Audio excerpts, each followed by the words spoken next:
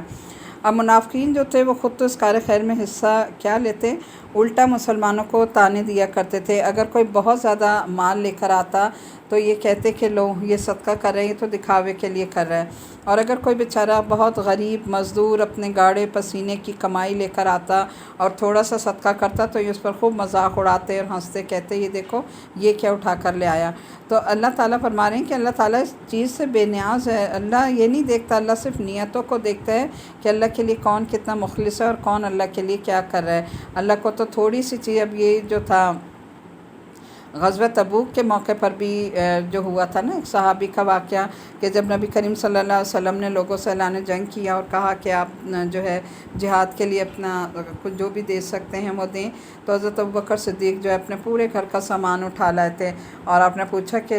ابوبکر گھر میں کیا چھوڑا ہے، تو انہوں نے فرمایا کہ گھر میں اللہ اور اس کے رسول صلی اللہ علیہ وسلم کی محبت چھوڑ آیا ہوں۔ پھر حضرت عمر گئے، وہ جا کے اپنے گھر کا آدھا سامان لے آئے، تو سب کو جب دیکھا تو ایک صحابی بیٹھے ہوئے تھے تو وہ بڑے ان کو بھی جوش آیا اور انہوں نے کہا کہ میرے پاس تو کچھ بھی نہیں ہے، میں کیا کروں۔ گھر گئے، اپنے بیوی سے ذکر کیا کہ میرا بھی دل چاہ رہا ہے اور وہاں تو لوگ پورے گھر کے سامان لے آئے، میرے پاس تو کچھ بھی نہیں، میں کیا دوں اللہ کے راستے میں۔ تو ان کی بیوی نے کہا کہ آپ ایسا کریں، جو آپ یہودی کا کنواں چلاتے ہیں، جو اس کی آمدنی ہوگی اس آمدنی سے جو ہے وہ آپ کچھ کھجورے وغیرہ لے جائیں۔ خیر انہوں نے جو ہے یہ بات مان لی، پوری رات انہوں نے کنواں چلایا اور اس کا پانی وہ کر کے جو آمدنی ہوئی اس سے کھجوریں لیں، ایک مٹھی بھر کھجوریں تھیں، گئے اور شرماتے شرماتے پیچھے سے ہاتھ لا کے بالکل سامان کے نیچے رکھ دیا کہ لوگوں کی نگاہ نہ پڑے، وہ کفار اس کا مذاق اڑائیں گے، اور وہ اسی کا مذاق اڑایا انہوں نے یہاں کہ لو جو یہ مٹھی بھر کھجوریں لے کے اب جنگ کرنے چلیں۔ تو اللہ تعالیٰ کو ان کا وہ مال اتنا پسند آیا، مٹھی بھر کھجوریں اللہ نے اٹھا کر ان کو سارے سامان کے اوپر رکھ دیا کہ سب سے زیادہ اہم اور قابل قبول یہ ہے جو یہ لے کر آئے ہیں۔ تو اللہ تعالیٰ ہماری نیتوں کو جانتا ہے کہ اگر ہم صدقہ خیرات کر رہے ہیں، بے شک کم ہے لیکن ہماری نیت اچھی ہے خالص اللہ کے لیے، تو اللہ تعالیٰ اس کو کئی گنا بڑھا چڑھا کے قبول کریں گے، لیکن اگر نیت میں دکھاوا ہے تو پھر وہ چیز جو ہے وہ قبول نہیں ہوتی۔ آیت نمبر 80 ہے کہ اللہ تعالیٰ یوں تو مذاق اڑانے سے بے نیاز ہے، لیکن اللہ تعالیٰ ان کو مذاق اڑانے کی سزا دے گا، یعنی وہ اللہ کے ساتھ جو یہ کر رہے ہیں وہ اللہ کا نعوذ باللہ مذاق اڑا رہے ہیں، اللہ انہیں اس کی سزا دے گا۔ آگے آیت نمبر 81، 82، 83 کا ترجمہ دیکھ لیجئے۔ جن لوگوں کو غزوہ تبوک سے پیچھے رہنے دیا گیا وہ رسول اللہ صلی اللہ علیہ وسلم کے جانے کے بعد اپنے گھروں میں بیٹھے رہنے سے بڑے خوش ہوئے، اور ان کو یہ بات ناگوار تھی کہ وہ اللہ کے راستے میں اپنے جان و مال سے جہاد کریں، اور انہوں نے کہا تھا کہ اس گرمی میں نہ نکلو، کہو کہ جہنم کی آگ گرمی میں کہیں زیادہ سخت ہے، کاش ان کو یہ سمجھ ہوتی۔ یعنی کیا کہا، گرمی کا بہانہ کیا نا کہ اتنی شدید گرمی میں اب کون باہر جائے اور کون وہ کرے۔ تو آج دیکھیں یہ تو وہ جنگ کا جہاد تھا، آج ہمارے ہاں بھی کیا ہے کہ اگر کہیں دین کی تعلیم حاصل کرنے جانا پڑے یا پہنچانے تو ہم کتنے بہانے تراشتے ہیں نا کہ نہیں ابھی تو سردی ہے، ابھی گرمی ہے، ابھی ایسا موسم ہے، ابھی بچے چھوٹے ہیں، اب بڑے، اب یہ ہو جائے تو ہم جائیں گے۔ تو دیکھیں اللہ تعالیٰ جو ہے ان چیزوں سے بے نیاز ہے۔ جب اللہ کی پکار آ جائے، ہمیں دین کا علم حاصل کرنا ہے، آگے پہنچانا ہے، یا کوئی اور ہمارا جہاد کا ایسا راستہ ہے تو ہمیں اس میں کسی قسم کے کوئی بہانے تراشنے نہیں چاہیے، بلکہ اللہ کے لیے فوراً خالص ہو کر نکلنا چاہیے۔ اور گرمی کا جو اللہ تعالیٰ کہہ رہے ہیں کہ یہ گرمی کی بات کریں تو یہ بھول گئے کہ جہنم کی گرمی اس سے بھی زیادہ شدید تر ہے۔ آیت نمبر 82 ہے، اب یہ لوگ دنیا میں تھوڑا بہت ہنس لیں اور پھر آخرت میں خوب روتے رہیں، کیونکہ جو کمائی یہ کرتے ہیں اس کا یہی بدلہ ہے۔ آیت نمبر 83 ہے، پیغمبر صلی اللہ علیہ وسلم اس کے بعد اگر اللہ تمہیں ان میں سے کسی گروہ کے پاس لے آئے اور یہ کسی اور جہاد میں نکلنے کے لیے تم سے اجازت مانگیں تو ان سے کہہ دینا کہ اب تم میرے ساتھ کبھی نہیں چل سکو گے اور میرے ساتھ مل کر کسی دشمنی سے کبھی نہیں لڑ سکو گے۔ تم نے پہلی بار بیٹھے رہنے کو پسند کیا تھا، لہٰذا اب بھی انہی کے ساتھ بیٹھے رہو جن کو کسی معذوری کی وجہ سے پیچھے رہنا ہے، یعنی جو کسی یوں ہی بہانے تراش کے رک گئے تھے نا، کوئی معذوری نہیں تھی، تو اللہ تعالیٰ نے منع فرما دیا کہ اب اگر یہ جانا بھی چاہیں تو انہیں اپنے ساتھ تم نے لے کر نہیں جانا، بلکہ ان کو چھوڑ دو ان کے حال پر۔ آیت نمبر 84 اور 85 ہیں، اور اے پیغمبر صلی اللہ علیہ وسلم ان منافقین میں سے جو کوئی مر جائے تو تم اس پر نماز جنازہ مت پڑھنا اور نہ اس کی قبر پر کھڑے ہونا، یقین جانو یہ وہ لوگ ہیں جنہوں نے اللہ اور اس کے رسول کے ساتھ کفر کا رویہ اپنایا اور اس حالت میں مرے ہیں کہ وہ نافرمان تھے، اور تمہیں اس مال و اولاد کی کثرت سے تعجب نہیں ہونا چاہیے۔ اللہ تو یہ چاہتا ہے کہ انہی چیزوں میں سے ان کو دنیوی زندگی میں عذاب دے اور ان کی جان بھی کفر کی حالت میں نکلے۔ آیت نمبر 84 کا شان نزول کیا تھا، یعنی اللہ تعالیٰ نے یہ آیت کیوں نازل فرمائیں کہ عبداللہ بن ابی جو تھا وہ منافقوں کا سردار تھا، لیکن اس کے جو بیٹے تھے عبداللہ بن عبداللہ وہ بہت سچے اور پکے مسلمان تھے اور بہت زیادہ دین کی ان کی وجہ سے دین کو بڑی تقویت ملی۔ تو حضرت عبداللہ بن ابی کی منافقت کئی مواقع پر ظاہر ہو چکی تھی، لیکن چونکہ وہ زبان سے اپنا آپ کو مسلمان کہتا تھا نا، اس لیے ظاہری طور پر اس کے ساتھ مسلمانوں جیسے ہی سلوک کیا جاتا تھا۔ تو جب اس کا انتقال ہوا تو ان کے جو بیٹے تھے حضرت عبداللہ بن عبداللہ وہ بہت سچے مسلمان تھے، وہ آئے نبی کریم صلی اللہ علیہ وسلم کے پاس اور آپ سے درخواست کی کہ آپ اس کی نماز جنازہ پڑھائیں۔ حضرت صلی اللہ علیہ وسلم چونکہ اپنی امت کے بڑے ہر فرد پہ مہربان تھے، اس لیے آپ اس کی درخواست پہ آپ تیار ہو گئے اور اس کی نماز جنازہ پڑھانے کے لیے تشریف لے گئے۔ تو اس پر حضرت عمر جو ہیں، حضرت عمر کا ماشاءاللہ بہت فہم تھا اور بہت دین کے معاملے میں اسٹرانگ تھے، تو فوراً انہوں نے نبی کریم صلی اللہ علیہ وسلم کو قرآن کی اس آیت کا حوالہ دیا جو ابھی ہم نے پڑھی ہے نا، تو فوراً انہوں نے یہ کہا کہ دیکھیں آپ ان کے لیے استغفار کرو یا نہ کرو، اگر تم ان کے لیے 70 مرتبہ بھی استغفار کرو گے تب بھی اللہ انہیں معاف نہیں کرے گا، تب بھی اللہ تعالیٰ انہیں معاف نہیں کرے گا۔ تو یہاں پر یہ آیت نمبر 80 ہے، لیکن حضرت صلی اللہ علیہ وسلم نے فرمایا کہ اللہ تعالیٰ نے مجھے اختیار دیا ہے کہ میں چاہوں تو استغفار کروں، اس لیے میں کیا کروں گا، 70 سے زیادہ مرتبہ ان کے لیے استغفار کر دوں گا تو اللہ تعالیٰ انہیں معاف فرما دیں گے۔ اس موقع پر اور پھر آپ نے اس کی نماز جنازہ پڑھا دی۔ اب اس موقع پر پھر یہ آیت نازل ہوئی تھی، یہ اس کا شان نزول ہے، جس میں آپ کو منافقین کی نماز جنازہ پڑھانے سے روک دیا گیا تھا، پھر آپ نے کسی بھی منافق کی نماز جنازہ کبھی نہیں پڑھائی تھی۔ آگے آیت نمبر 76 دیکھیے، اور جب کوئی صورت یہ موقع حکم لے کر نازل ہوئی کہ اللہ پر ایمان لاؤ اور اس کے رسول کی رفاقت میں جہاد کرو، تو ان منافقوں میں سے وہ لوگ جو صاحب استطاعت ہیں تم سے اجازت مانگتے ہیں اور کہتے ہیں کہ ہمیں بھی ان میں شامل کر لیں جو گھر میں بیٹھے رہیں۔ آیت نمبر 87 ہے کہ یہ اس بات سے خوش ہیں کہ پیچھے رہنے والی عورتوں میں شامل ہو جائیں اور ان کے دلوں پر مہر لگا دی گئی، چنانچہ وہ نہیں سمجھتے کہ وہ کیا کر رہے ہیں۔ آیت نمبر 88 ہے، لیکن رسول اور لوگ ان کے ساتھ ایمان لائے ہیں، انہوں نے اپنے مال اور اپنی جانوں سے جہاد کیا، انہی کے لیے ساری بھلائیاں اور یہی لوگ جو فلاح پانے والے ہیں۔ 89 آیت ہے، اللہ نے ان کے لیے وہ باغات تیار کر رکھے ہیں جن کے نیچے نہریں بہتی ہیں، جن میں وہ ہمیشہ رہیں گے، اور یہ بڑی زبردست کامیابی ہے۔ اور دیہاتیوں میں سے کچھ لوگ بہانہ بنا کر ان کو جہاد سے چھٹی دی جائے آئے، اور اس طرح جن لوگوں نے اللہ اور اس کے رسول سے جھوٹ بولا تھا وہ سب بیٹھے رہے۔ ان میں سے جنہوں نے کفر مستقل طور پر اپنا لیا ان کے لیے دردناک عذاب ہے۔ کمزور لوگوں پر جہاد میں نہ جانے کا کوئی گناہ نہیں، نہ بیماروں پر اور نہ ان لوگوں پر جن کے پاس خرچ کرنے کو کچھ نہیں، جبکہ وہ اللہ اور اس کے رسول کے لیے مخلص ہوں۔ نیک لوگوں پر کوئی الزام نہیں اور اللہ بہت بخشنے والا مہربان ہے۔ اب یہاں جہاد پر جانے سے کس کس کو مستثنیٰ قرار دیا گیا ہے، ان پہ کس پہ گناہ نہیں ہے، بیمار ہوں یا بچے ہیں یا ایسے لوگ جو بوڑھے ہیں ان پر بھی نہیں ہے، اور یہ کہ جن کے پاس خرچ نہیں ہے وہ بھی اس پر نہیں جا سکتے۔ آیت نمبر 91 تھی، 92 کو دیکھیں، اور نہ ان لوگوں پر کوئی گناہ ہے جن کا حال یہ ہے کہ جب وہ تمہارے پاس اس غرض سے آئے کہ تم ان کے لیے کوئی سواری مہیا کر دو، اور تم نے کہا کہ میرے پاس تو کوئی ایسی چیز نہیں ہے جس پر میں تمہیں سوار کر سکوں، تو وہ اس حالت میں واپس گئے کہ ان کی آنکھیں آنسوؤں سے بہہ رہی تھیں کہ ان کے پاس خرچ کرنے کو کچھ نہیں تھا۔ تو اس پر جو ہے یہ پھر آیت نازل ہوئی تھی، اور اس میں کیا فرمایا گیا کہ الزام تو ان لوگوں پر ہے جو مالدار ہونے کے باوجود تم سے اجازت مانگتے ہیں، وہ اس بات پر خوش ہیں کہ وہ پیچھے رہنے والی عورتوں میں شامل ہو گئے، اور اللہ نے ان کے دلوں پر مہر لگا دی، لیکن اس حقیقت کا انہیں کچھ علم نہیں ہے۔ اچھا، اس آیت کا جو شان نزول ہے، یہ روایت میں آتا ہے کہ یہ 7 انصاری صحابہ تھے جو نبی کریم صلی اللہ علیہ وسلم کے پاس آئے تھے اس میں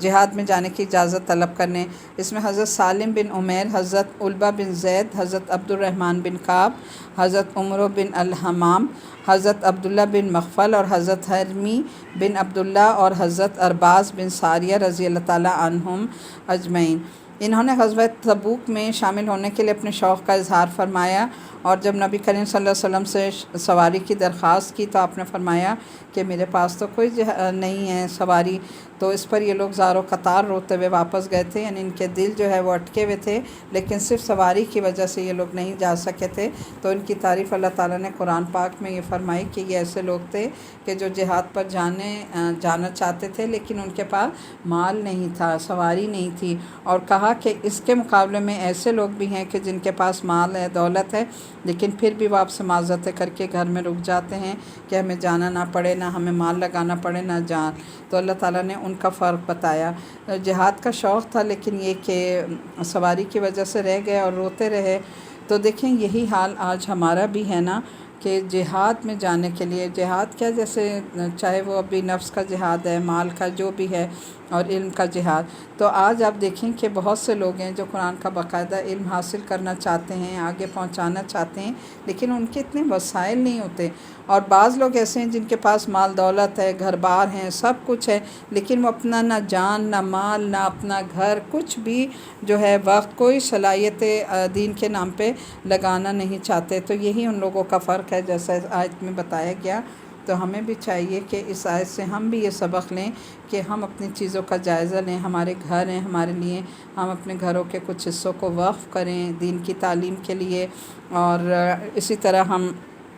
اپنے وقت کو، اپنی صلاحیتوں کو، اپنے جو ہماری سواریاں ہیں، اپنی گاڑیاں ہیں، اگر خود کر رہے ہیں تو خود، ورنہ اگر کوئی کر رہا ہے تو ان کے لیے کریں، تاکہ اس میں ہم اپنا اجر میں حصہ ڈال سکیں۔ کیونکہ شروع میں جیسے میں نے آپ کو حدیث سنائی نا، جس کا مفہوم ہے کہ جس جگہ یا جن جگہوں پہ قرآن پڑھا جاتا ہے، قرآن کی تعلیم ہوتی ہے، ان جگہوں پہ کیا ہوتا ہے کہ وہاں پر اللہ تعالیٰ کی خاص رحمتیں نازل ہوتی ہیں، اللہ وہاں کے گھروں میں کشادگی پیدا کر دیتا ہے، وہاں فرشتے حاضر ہو جاتے ہیں، شیاطین وہاں سے چلے جاتے ہیں، اور وہاں کے جو رحمتیں ہیں اور برکتیں ان میں اضافہ ہو جاتا ہے۔ لیکن جہاں یہ کام نہیں ہوتا، یعنی قرآن پڑھنا یا پڑھایا نہیں جاتا، پھر ان جگہوں کو اللہ تعالیٰ ان کے گھر والوں پر بھی تنگ کر دیتا ہے، چاہے ان کے بڑے بڑے محل ہوں، بڑے بڑے بنگلے ہوں، اللہ ان کے گھر کیسے تنگ کر دیتا ہے کہ اس میں رہنے والے لوگوں کے دل ایک دوسرے سے دور ہو جاتے ہیں، اور اتنے بڑے گھروں میں بھی ان کے لیے سکون نہیں ہوتا، اور نہ ان کے گھروں میں فرشتے حاضر ہوتے ہیں، شیاطین وہاں اپنے اڈے بنا لیتے ہیں، اور وہاں رحمتوں کا فقدان ہو جاتا ہے، اللہ کی رحمتیں اور برکتیں ختم ہو جاتی ہیں۔ تو اس دعا کے ساتھ کہ ہم نے بہت اہم پارہ تھا، سورۃ توبہ بہت اہم ہے، اور میں نے بہت اس کو کم کرنے کی کوشش کی، لیکن الحمدللہ تھوڑا بہت جو بھی میں کر سکی آپ تک پہنچائے میں نے احکامات۔ اللہ تعالیٰ ہمیں ان پر عمل کرنے کی بہترین توفیق عطا فرمائے۔ وآخر دعوانا الحمدللہ رب العالمین۔ ربنا تقبل منا انک انت السمیع العلیم وتب علینا انک انت التواب الرحیم، وصلی اللہ تعالی علی خیر خلقہ محمد وعلی آلہ واصحابہ اجمعین برحمتک یا ارحم الراحمین۔ سبحان ربک رب العزۃ عما یصفون وسلام علی المرسلین والحمد للہ رب العالمین، آمین یا الہی آمین۔ السلام علیکم ورحمۃ اللہ وبرکاتہ۔